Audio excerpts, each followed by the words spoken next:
Um, I always have problems going live on Instagram. Yes, here we go.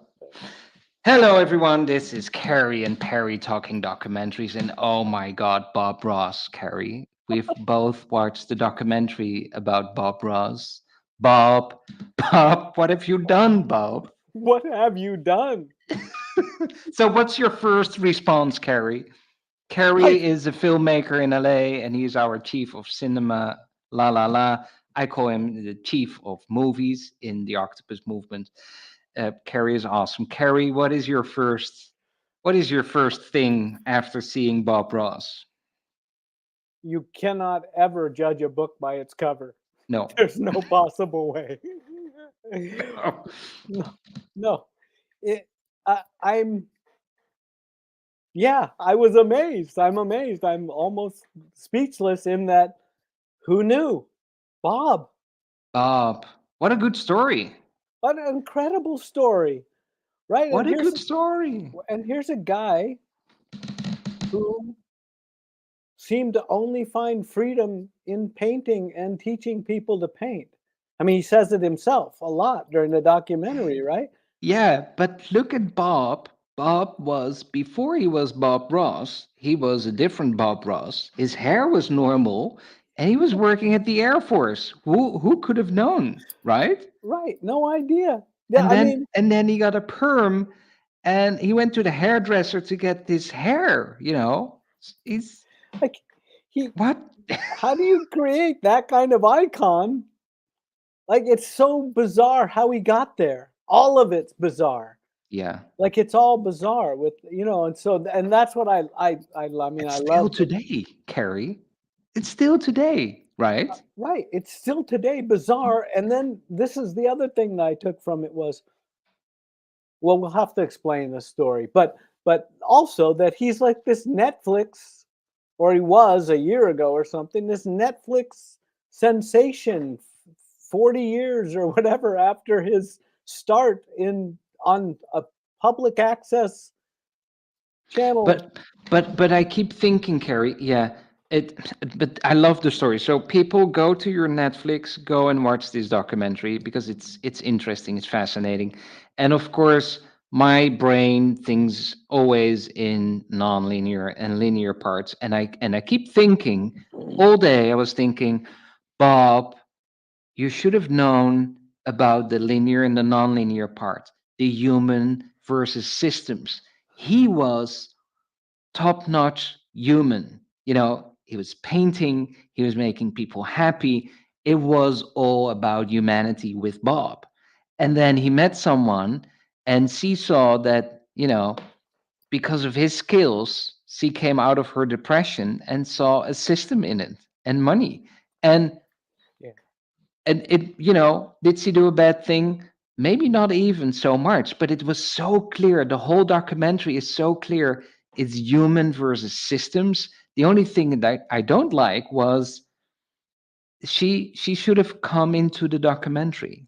Not willing to be there is almost feeling for me is okay, my system is making a shitload of money. And as a human, I know it's maybe not exactly what you should have done as a human, but system wise she did everything how the system works and still makes a Yeah. shitload of money thanks to Bob Ross. Right, and that I was thinking those just along those lines too, but I saw it in a slightly different in the sense that I felt like Bob understood this. Like he was sort of selling himself short on the full ability to just do his art and teach people his art as Yeah, a he way couldn't care like less about the money, Carrie. no, he couldn't care less, but he saw in these people that he could get there, but he might have been almost already there.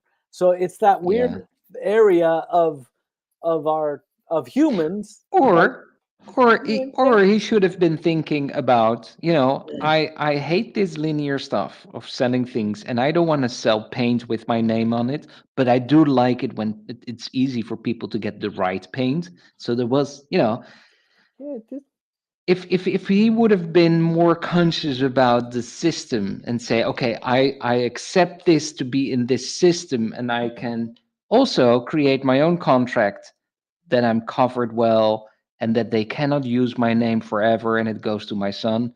But then the uncle sold it to that company. That I don't understand what happened there, right? Yeah, this well, and this is, I think, how the story was painted in a way from a filmmaker's point of view, to point the finger at that couple and that Yeah, woman, and to and then and we don't know what the truth is behind any of it, but it felt like to me the film was saying this lady strong-armed the one who had 1% more than the son, the brother, that yeah, yeah. into taking a payment and relinquishing all the rights. And neither one of them were willing to be in the film, so it's an easy point, right? Because you can't defend yourself at all. But as a filmmaker, I'm curious because I enjoyed the story, and I think the documentary itself was a very boring documentary. It was just, sorry for saying, it was just a document. It was just telling a story, and I kept thinking, but if you're doing a documentary on Bob Ross, wouldn't you like to be, as a filmmaker? And I don't know how. Maybe you know how. Wouldn't you like to make little happy accidents in the documentary itself? Then, aren't you missing out on a huge opportunity to create some Bob Ross like feeling into the movie itself, Carrie? How do you see Well, that? I mean, absolutely. If you're, I mean, and kind of what you're asking me is, would I make a film that way with that material? And it would be absolutely not. No. But what was interesting about it, this is another layer to it that I found interesting, which goes to exactly what you're talking about, which is Netflix made this movie, and they put a lot of money into that movie. And so they made it like a Hollywood documentary would. Yeah. And so it's also part of the whole thing with Bob, which is they've been exploiting him with the reruns of the show, and now they're exploiting it further with this documentary that doesn't show any of it, only hints at his way of being, right? And it doesn't show the happy accidents, and it doesn't show the No. joy in his A little bit, a right? They li- tell the behind the screens that he's such a kind man and he loves everyone, and but indeed the the happy accidents, and on the other hand, I was also thinking, yeah, how cool if everybody is a bit afraid of this couple being sued. How cool is it from Netflix to just create that documentary then about them as well? And there you are. The story has been told now, and it's there, will never go away as the legacy for Bob Ross to get, for us who don't know, have a little different view onto the whole story as well. I like that. That's yeah, why I love documentaries. yeah, and I like that too. And so I Yeah. thought it was um, I won't jump into the brave category because these people sue, because if Netflix is making it, their pockets are so deep that no lawsuit is going to touch them, right? No. So Yeah. so it's Bring not it on. really, yeah, Yeah. yeah, please, actually. Yeah. And in some ways they may have wanted it to be that way so they could have a villain who, you know what I mean, who might perceivably come after them for telling this story, right? So And Carrie, where did this Dutch guy come from? All of a sudden, so they have people all over the world creating the local Bob Ross companies, and they selected this Dutch dude with his horrible accent. It's even worse than mine. To talk about that there is something wrong and someone is in the in the warehouse painting the Bob Ross signature on the paintings. He was not afraid to tell that. no, You Dutch no, people, you can just say whatever you want to say. that was my happy little accident. That Yeah, was my, that was so, because you and I were talking about how you had seen Bob Ross when you were young, yeah, right? of And I course. had seen him. I was, saw him too. So I was thinking, and here's this guy from the Yeah, Netherlands. Like, and he's ratting the whole system out, and he's like, wait, these And people his are little van. Did you see the van? His yeah, little van I with love bobross.nl for the Dutch website of Bob Ross. And like, where's this dude coming from? right. And then I wouldn't, I mean, until you told me, I wouldn't have guessed that Bob Ross was all over the world, like that show was being broadcast other places. Like Yeah, it just seemed like such a quintessential small community PBS sort of show that was in America, and like, like Mr. Rogers or something, like, like even Mr. Rogers was probably much bigger, but like the idea is like, it's like they have the shows are on all the time. There's chefs and there's other people doing stuff that nobody knows about them, right? They're just these little things that are happening. So I was that first of all with the thing, and I oh, that couldn't. was for you a big thing. Like, oh, everybody in the world knows about this dude. Yeah, well, I mean, I understood it now, but I didn't understand it back Back in then, no. then. You know what I mean? Because it just seemed like I said, it's a there's public access TV all over the country in America, Yeah. and people are making crazy little shows that no one sees. So I'm thinking, yeah, I understand it's not the crazy little show, but it's like it's just a guy painting. You know what I mean? And there's just yeah. So And then the thing, I can't get my head around this, Carrie. The most pleasant part of his TV shows for me is the sound that he makes with the brush. He puts it in the thinner and then he does tick, tick, tick, tick, tick, tick, and then there is something magical about that. But now I've learned, thanks to this documentary of Netflix, thank you guys, that this sound tick, tick, tick, tick, it killed him. yeah, that I mean, I was just Can like, you, right? no, I can't. I was like, because that's what, because you were telling me before the sound, right? That was the Yeah, thing you remembered, and always. yeah, I and love I that. was like, as soon as it was, wait a minute, all that thinner in a tiny room, and this guy's working all day, has got to be problematic, and no one. It was just like part of the deal. It was.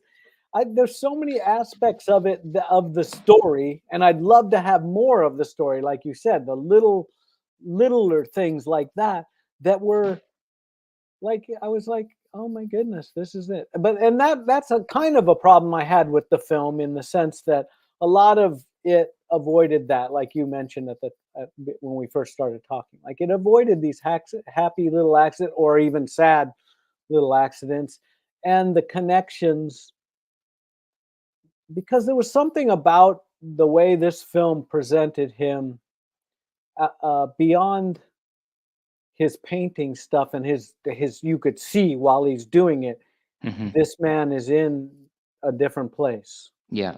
He's in that Oh, that would place. have been beautiful because, of Yeah. course, he would have been an amazing octopus, I think. He was different. He was his nonlinear thinker, for sure.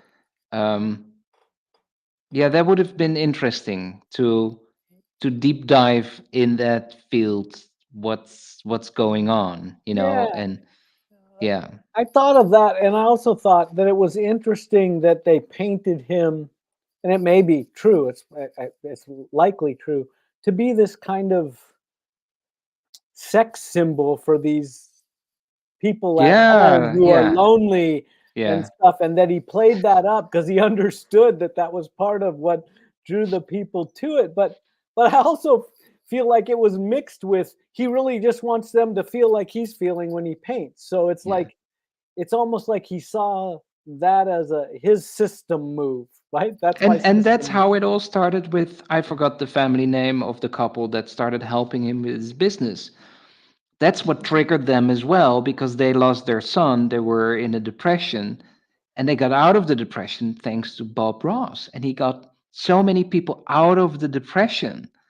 And that was just stated very shortly and briefly, but I thought that was interesting. Yeah, that was very, very interesting, and Yeah. I'm surprised except for maybe that they weren't willing participants. I don't think they'd have been afraid to, but I don't think the filmmaker didn't wanted to talk about something with them without them saying it because then it's that kind of people talking. They did some of that stuff. The kid spilled a lot of beans about Yeah. well, how those people were, but it's Carrie, interesting. time is up, but I want to share one more thing. Yeah, It's 15 minutes, so we should be stopping. But as you know, there's a documentary coming out, "The Beauty Between Thoughts," and I ask everybody, like you, where are you between thoughts?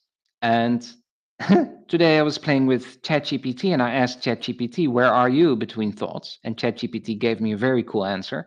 And then I asked ChatGPT, pretend to be Bob Ross. What would Bob Ross say?